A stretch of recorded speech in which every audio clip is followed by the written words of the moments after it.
کا باقاعدہ آغاز کرتے ہیں۔ کرونا وائرس سے 24 گھنٹے کے دوران مزید 118 افراد موت کی نیند چاس ہوئے۔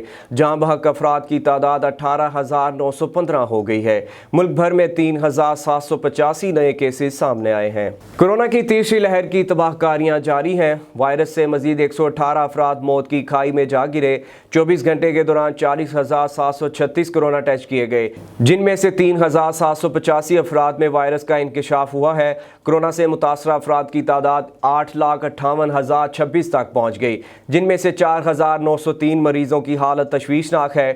گزشتہ 24 گھنٹے کے دوران ملک میں کرونا مثبت کیسز کی شرح 9.29% رہی۔ NCOC کے مطابق صوبہ پنجاب میں کرونا کیسز کی تعداد سب سے زیادہ ہے، جو کہ 3,17,972 تک پہنچ گئی ہے۔ سندھ میں 2,91,668، خیبر پختونخوا 1,23,842، بلوچستان میں 23,324 کیس رپورٹ ہوئے ہیں۔ اسلام آباد میں 77,974، گلگت بلتستان میں کیسز کی تعداد 5,380 رہی، جبکہ آزاد کشمیر میں کرونا مریضوں کی تعداد 17,866 ہو گئی ہے۔ کرونا سے گزشتہ 24 گھنٹے کے دوران 4,569 مریض صحتیاب ہوئے ہیں، جس کے بعد زندگی کی جانب لوٹنے والوں کی مجموعی تعداد 7,57,281 ہو گئی ہے۔